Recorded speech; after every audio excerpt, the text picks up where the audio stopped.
ओम सद्यो जातं प्रपद्यामि सद्यो जाताय वै नमो नमः। भवे भवे नाति भवे भवस्य मां भवोद्भवाय नमः। त्र्यंबकं यजामहे सुगंधिं पुष्टिवर्धनम् उर्वारुकमिव बन्धनान् मृत्योर्मुक्षीयमामृतात्। नमस्कार, स्वागत है आपका आचार्य वाणी में। मैं आचार्य डॉक्टर विक्रमादित्य आपके साथ हूँ।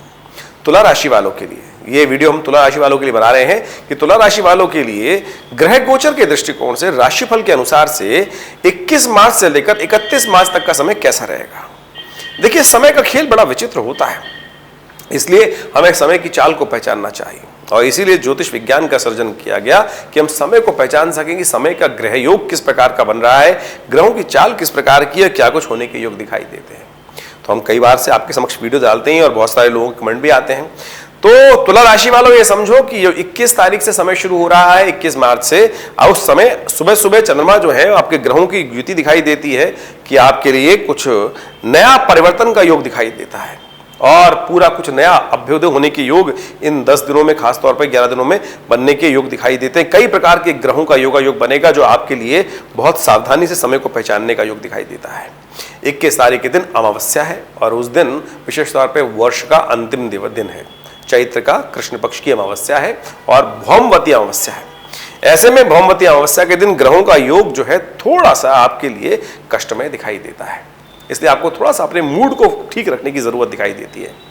आपका मूड ऐसा बनता दिखाई दे रहा है कि अननेसेसरी लोग आपके थोड़े से ईर्ष्या लोगों के मन में आपके प्रति उत्पन्न हो सकती है। थोड़ा सावधान रहिए, क्योंकि आपके विशेष तौर पर 4 ग्रहों का योग बन जाएगा विशेष तौर पर छठे भाव में, क्योंकि दोपहर को 11:58 पर चंद्रमा भी एक छठे भाव में आ जाएंगे। वो भी किसी प्रकार ठीक नहीं है। बृहस्पति, बुध और सूर्य ये सारे के सारे पहले दिन जो हैं वो आपके विशेष तौर पे इकट्ठे होने वाले हैं छठे भाव में और 2 दिन तक चंद्रमा वहीं बैठेंगे। तो इसलिए आपको थोड़ा सा पहले से उपाय कर लेने चाहिए। कुछ अपने मूड को ठीक रखने का प्रयास कीजिए। अपने मन के कारण से, आपके मन के कारण से, नेगेटिविटी के कारण से ऐसा दिखाई हो सकता है कि कुछ लोग आपसे ईर्ष्या करने लगे, कुछ आपके थोड़ा सा रोग योग बन सकते हैं थोड़ा सा, क्योंकि समय परिवर्तन का है। ऐसे में मौसम भी परिवर्तित हो रहा है, सर्द गर्म जुकाम आपको परेशान कर सकता है। तो थोड़ा अपने सेहत का ध्यान रखने का प्रयास कीजिए। उस दिन अमावस्या है तो एक काम करें, विशेष तौर पर आप थोड़ा सा ब्राह्मण भोजन करा दें, अपने पितरों के निमित्त पितरों का आशीर्वाद लेने का प्रयास करें, उनको तर्पण कर दें और साथ साथ मंगलवार भी है तो हनुमान चालीसा का पाठ कर लें। ये सारे उपाय बड़े चमत्कारी हैं, इनको कर आप लाभ ले सकते हैं और ये छोटे से उपाय करने का आपको अवश्य प्रयास करना चाहिए। पितरों के निमित्त पितृऋण जैसी समस्या जो होती है वो बहुत कष्ट देती है कई बार। ऐसे में हर व्यक्ति को विशेष तौर पर इस बात का ध्यान रखना चाहिए कि अमावस्या जब भी पड़े तो उस दिन विशेष तौर पर अपने पितरों के निमित्त कुछ दान पुण्य, दूध का विशेष तौर पर दान कर सकते हैं, भोजन का दान कर सकते हैं। खीर आपकी राशि से बहुत सुंदर उपाय बनेगा, तो खीर का विशेष तौर पर बनाकर आप ब्राह्मणों को, गरीबों को खिला दीजिए, बच्चों को खिला दीजिए, उसका आशीर्वाद प्राप्त होगा, उससे पितृ भी शांत होंगे, उनके आशीर्वाद से कल्याण के योग बनेंगे। और 22 तारीख को नवरात्र आरंभ हो रहे हैं, नव वर्ष आरंभ हो रहा है, भारतीय संस्कृति का पिंगल नाम का संवत आरंभ हो रहा है। बड़ा सुंदर योग है, बुधवार का दिवस है और ये दिखाता है कि आने वाले समय में आपके लिए बहुत कुछ नया कुछ होने के योग दिखाई देते हैं। ये वर्ष के लिए कैसा रहेगा, संवत कैसा रहेगा आपके लिए, वो भी हम आपको बताएंगे। लेकिन अभी हम जो बताने जा रहे हैं वो सावधान रहें, क्योंकि उस दिन नवरात्र आरंभ हो रहे हैं। तो सुबह सुबह भगवान का ध्यान करें। कल्याण करने के योग के निमित्त आपको विशेष तौर पर ध्यान रखते हुए कलश स्थापना कर लेनी चाहिए।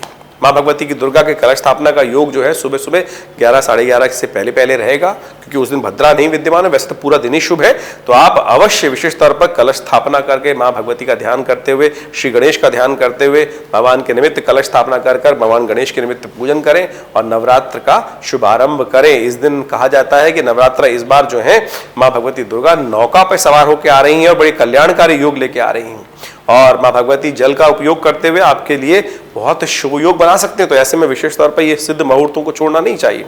आप अवश्य उनका पूजन करने का प्रयास करें भगवती का कल्याण के निमित्त। हमने भी विवेकानंद आश्रम में सुंदर सहस्त्र चंडी महायज्ञ का सुंदर आयोजन किया है, आप भी उसमें सम्मिलित हो सकते हैं। पूरी डिटेल्स जानने के लिए फोन पे बात कर सकते हैं। ग्रहों के दृष्टिकोण से जब हम बात करें, ग्रहों का परिवर्तन आगे चलेगा। 23 तारीख के दिन द्वितीया रहेगी और 23 तारीख के दिन चंद्रमा जो है दोपहर के समय मेष राशि में प्रवेश करेंगे। चंद्रमा मेष राशि में आते ही आपके अंदर एक नई ऊर्जा का संचार कर देंगे। दोपहर को 2 बज के करीब 11 मिनट पर चंद्रमा मेष राशि पे आएंगे और ऐसा दिखाई देगा कि नए विचार, इंट्यूशन, कुछ खास बात का आपका योग बन सकता है, क्योंकि चंद्रमा का योग शुक्र के साथ वहां जिस प्रकार का बनेगा वो आपको विशेष तौर पे इंक्लाइन कर सकता है कि आपके अंदर कुछ नए विचार उत्पन्न हो जाए, कुछ नया थॉट आ सकता है, किस कार्य को कर रहे हैं तो उसके बारे में पूर्वाभास प्राप्त हो सकता है, उसका उपयोग आपको करने का प्रयास करना चाहिए। पॉजिटिव नेगेटिव जैसा भी हो रहा है उस समय को समझते हुए काम करने का आपको प्रयास करेंगे तो बहुत सुंदर आप योग बना सकते हैं। उस दिन शाम को एक बहुत सुंदर योग बन रहा है, उसको नोट कर लीजिए, ये महीने में एक बार योग बनता है। उस दिन शाम को 23 तारीख को शाम को 6:26 पर चंद्रमा जो है उदय होंगे। दिल्ली के अनुसार से हम टाइम बता रहे हैं, उसके आसपास थोड़ा बहुत परिवर्तन होगा, अपने क्षेत्र के अनुसार से आप उसको चेक कर लीजिए। जब चंद्र दर्शन हो तो ऐसे में विशेष तौर पर अपने माता पिता बड़े गुरुजन का आशीर्वाद अवश्य लेना चाहिए। चंद्र दर्शन करने के उपरांत गौ पूजन कर लेना चाहिए और ये पूजन बड़ा कल्याणकारी रहता है। गऊ के श्रृंगों में थोड़ा सा दूध से स्नान कराने के उपरांत गाय को थोड़ा हरा चारा खिला दीजिए, तो गुड़ खिला दीजिए। देखिए आपकी राशि के अनुसार से बड़ा सुंदर योग बनेगा। महीने में आने वाले समस्त कष्ट दूर होने के अद्भुत योग बन सकते हैं, तो ये अवश्य उपाय करने का प्रयास करना चाहिए। चंद्रमा खैर आपके लिए बड़े सुंदर योग बना रहे हैं, 2 दिन 3 दिन के लिए अच्छे योग बनेंगे। ऐसे में उसका लाभ आपको मिले, भगवान आपकी समस्त कष्ट दूर करे, ऐसे योग बन सकते हैं। इसके बाद चंद्रमा की स्थिति हम याद करें तो जैसे 23 तारीख को वहां आएंगे तो 24-25 को वहां रुकेंगे। 25 तारीख को शाम को 19 बज के करीब 7:28 पर चंद्रमा वृषभ राशि में प्रवेश करेंगे।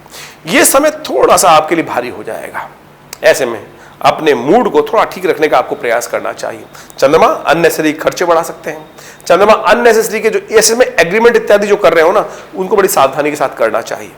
किसी यात्रा में जा रहे हैं तो उसमें थोड़ी सावधानी रखनी चाहिए, क्योंकि आपकी राशि के अनुसार से जिस प्रकार का योग बन रहा है थोड़ा सा ध्यान रखते हुए काम करें। एक काम करें, थोड़ा अन्नदान करते हैं। ऐसे में अन्नदान करने से बड़ा अच्छा योग बन सकता है, आपके कष्टों को दूर करने में सहायता प्राप्त होगी। उस दिन एक और सुंदर तिथि पड़ रही है, चतुर्थी है, और खासतौर पे कुष्मांडा जी का पूजन किया जाता है नवरात्रों में। विशेष तौर पे पेठे का भोग मां भगवती के निमित्त मंदिर में जाके सफेद पेठे का भगवती को भोग लगाने का प्रयास करें। देखिए ये बहुत अच्छा उपयोग होगा और कष्टों को दूर करने वाला रहेगा। आपके आने वाले 2 दिनों में जो चंद्रमा थोड़ा वीक है, कष्ट देने के योग बना रहा है, तो उससे आपको कष्ट दूर करने के योग बन सकते हैं। तो इसके अनुसार से आप काम करने का प्रयास कीजिएगा। और उसके बाद जब 28 तारीख को चंद्रमा मिथुन राशि में प्रवेश करेंगे, मंगल के साथ बड़ा सुंदर योग बनाने वाले हैं और आपके राजनीतिक कुछ वर्चस्व को प्राप्ति करेगा, कुछ बड़े लोगों से संपर्क बनाएगा। धर्मस्थान में चंद्रमा आ जाएंगे, वो आपको बड़ा अच्छा काम करने के योग बना सकते हैं। बहुत बढ़िया से आप काम का लाभ लेते दिखाई दे रहे हैं और ऐसे में विशेष तौर पर आपको आगे बढ़ने का प्रयास करना चाहिए। माँ काली का ध्यान करते हुए भगवती के मंदिर में जाकर उन्हें विशेष तौर पर फूलों की माला अर्पित करें। माँ पद्मावती का ध्यान करें, महालक्ष्मी का पूजन करें। कहा जाता है कि धर्मात्मा बनकर आप बहुत बढ़िया कार्य कर सकते हैं, लाभ के योग बना सकते हैं। चंद्रमा बड़े शुभ स्थिति में रहेंगे आपके, जो 28 तारीख को परिवर्तन होकर मिथुन राशि में जाएंगे। सुबह 4:28 पर ये योग बनेगा और पूरा दिन 29 तारीख और 30 तारीख तक चंद्रमा वहीं रहने वाले हैं। और 30 तारीख को तो नवरात्र का अंतिम दिवस है और चंद्रमा आपके कर्क राशि में प्रवेश कर जाएंगे। कर्क राशि में चंद्रमा दशम भाव में रखते हैं। आपके लाभ को कोई चिंता नहीं करने की जरूरत, आपको अपने वर्चस्व के साथ आगे बढ़ने की जरूरत है। ऐसे में ये दिन तिथियां 2-3 दिन का ध्यान रखना जरूरत है। ओवरऑल अच्छा रहेगा। नवरात्र है का अंतिम दिवस है, महानवमी है और साथ साथ रामनवमी भी है, तो उस दिन विशेष तौर पे भगवान राम का ओम नमो भगवते रामाय नमः इस मंत्र का जप करते हुए उनका पूजन करें। ओम नीलाम भुजस्याम मलको मलांगम, इस प्रकार से भगवान का विशेष तौर पे ध्यान करते हुए उनको भगवान का जन्मोत्सव मनाया जाता है। उस दिन नवरात्र का सुंदर अंतिम यज्ञ रहेगा। तो हमारे आश्रम पर भी जैसा हमने आपको कहा कि सहस्त्र चंडी महायज्ञ का सुंदर आयोजन है, तो आप उसमें भी आकर आप स्वयं भाग ले सकते हैं। और माँ भगवती दुर्गा के सानिध्य में हमने तो ऐसा देखा है कि माँ भगवती दुर्गा के सानिध्य में जो लोग आके यज्ञ इत्यादि भाग लेते हैं उनके समस्त कष्ट दूर होने के अद्भुत योग बन जाते हैं। तो आप भी इस सुंदर कार्य में सम्मिलित होकर भगवान की कृपा प्राप्त करने के योग बनाएं। देखिए एक बात का ध्यान रखिएगा, नवरात्र बड़े सुंदर अवसर पे आ रहे हैं इस बार नवरात्र बेहद खास है, क्योंकि नवरात्र के अगले दिवस यानी 31 तारीख को जो बृहस्पति हैं वो अस्त होने जा रहे हैं। बृहस्पति अस्त हो जाएंगे तो 30 दिन तक परेशान करने के योग बना सकते हैं। वैसे ही आपकी सफलता में थोड़ी बाधा उत्पन्न करने के योग बनाने वाले हैं। तो ऐसे में विशेष तौर पर हमने एक अलग से वीडियो बनाया है, उसको सुन लीजिएगा। तो कोशिश करें नवरात्रों को, ये बड़े सिद्ध मुहूर्त हैं, इसका उपयोग आप करने का प्रयास कीजिए, क्योंकि बृहस्पति जब अस्त होंगे, बृहस्पति मीन राशि में चल रहे हैं, 12 वर्ष बाद इस राशि में आएंगे। अंतिम फल देने के समय पर बृहस्पति अस्त हो गए सूर्य के कारण से, तो उस बात को समझ लीजिएगा। तो वो बृहस्पति करीब दोपहर को 3 बजे के आसपास 31 तारीख को अस्त होंगे, तो उससे पहले पहले नवरात्र हैं, उनमें आप शुभ उपयोग करने का प्रयास करें। माँ भगवती का ध्यान करते हुए इस नवरात्र का शुभ लाभ लेने का प्रयास करें, कन्या पूजन करें, उससे कल्याण के योग बनेंगे। तो ग्रहों का योगायोग क्या कुछ आपके जीवन में करने वाला है, ये हमने आपको बताया, और इसके अनुसार से आप कार्य करेंगे तो लाभ प्राप्त होगा। यदि कोई इन्फॉर्मेशन चाहते हैं तो नंबर्स आपके सामने स्क्रीन पर चल रहे हैं, व्हाट्सएप के माध्यम से आप हमें मैसेज भेज सकते हैं। हम अवश्य आपको आपकी समस्या का निदान देंगे। धन्यवाद।